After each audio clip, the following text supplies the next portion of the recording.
How you doing? It's your guy Brock Hunter, and I'm coming to you with higher education finance. What is your situation? Do you have an athletic or academic scholarship? Are your parents willing to pay for your college? Do you qualify for Pell Grants? Should you start off at community college? Is your choice of college out of state? These are questions you must ask yourself, especially when it comes to financing college, because there's all types of fees and it's just all types of things that you don't know about. But we're gonna help you out right now. Okay, public versus private. Private schools tuition tends to be higher, and that's just the way it is. They don't have as many rules to say as a public school does when it comes with the government.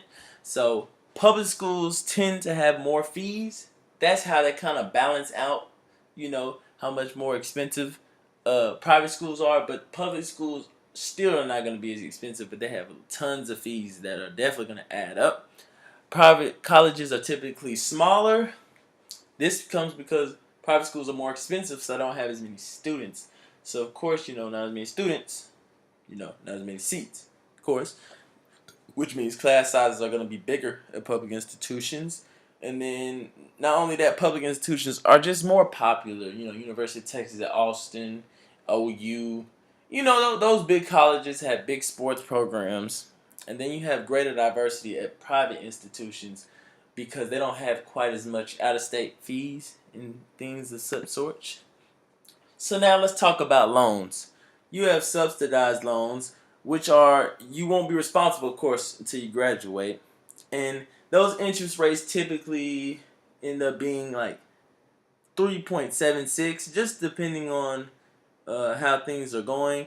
But those loans are good because, of course, it makes your undergrad better, and you can get more as you go up the ranks. You can get more money from them.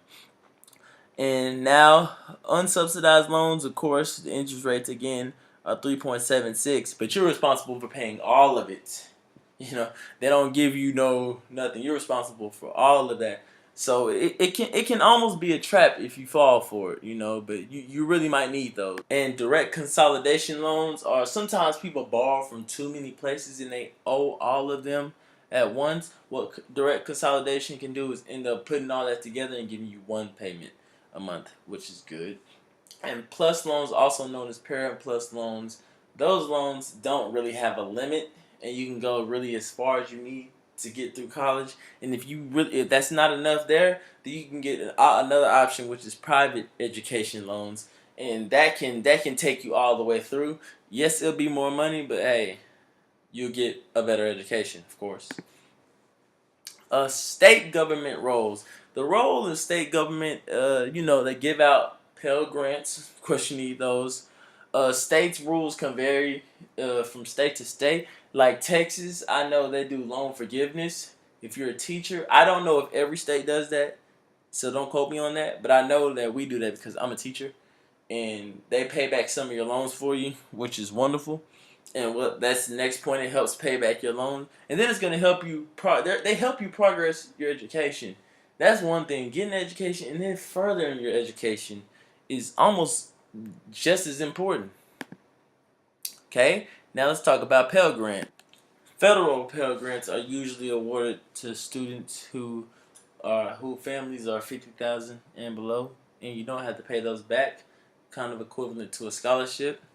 And federal supplemental educational opportunity grants are those who are in dire need of grants, and that can be assessed by your financial aid office, which means they can give you more than the typical federal aid grant. Federal Pell Grant normally going to be about 5,900. They can go a little bit above that. Teacher education assistance for college and higher educations. If you plan on being a teacher in low income areas, they will also give you a grant to help further your education to become a teacher.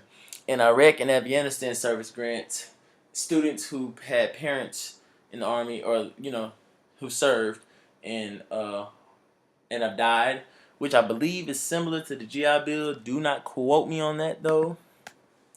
Texas government role, just a couple facts. General revenue funds are 12,000. Dedicated funds are $2,500.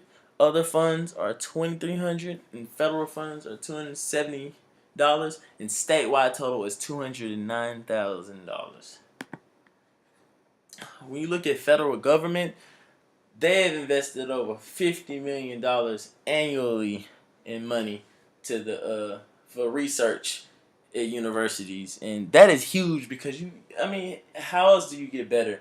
You need guys who are willing to research. You need to pay people to understand statistics, to get better at everything, and they help with the minority institutions because we know minority institutions tend to not have as much money, and the federal government they take them there to keep on running because we need those schools, and they provide over 75% of financial aid in America.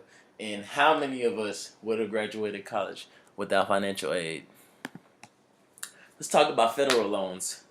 Uh, they're easy to qualify for because, of course, they want to give you a loan because they want to take your money.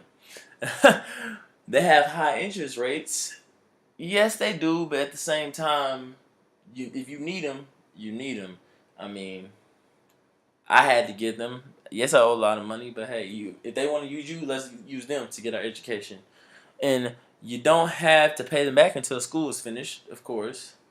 In some cases, provides a refund check. That way you don't have to work as hard in the everyday world. You can focus more on school. You don't have to do maybe those overtime hours. You can just do the typical 9 to 5. And it provides a great opportunity just to further your education because I know without loans, man, it's no way I would have made it. Just some facts for UNT tuition trends. In 2010, it was 7,300. 2011, 7,900. 2012, 8,400. 2014, 9,300. In 2016, 10,200. And if you look at the difference from 6 years, that's about $2,900, which is just crazy how much stuff goes up so quick. And then the differences across regions: middle states are 35,000, Midwest 32,000, New England 42,000, South 29,000, Southwest 31,000, and the West 29,000. Those are the average tuitions in those areas. And if you look further up north, that's where the higher tuition is. And if you look further south and in the West, that's where the cheaper tuition is. But it just really varies on school to school, to be honest. And then room and board plus tuition. Tuition and fees at private schools rose by 1,100, which is 3.6%. Not surprised at all. Tuition and fees at public two-year colleges increased by $80. Tuition and fees for full-time students increased by $340. Of course, make our people suffer for full-time students, which is just awful. Tuition and fees at public four-year institutions rose by $860. That is unreal. More than 70% of full-time students receive federal grant aid, which is not a surprise at all because we need that. And this is my presentation.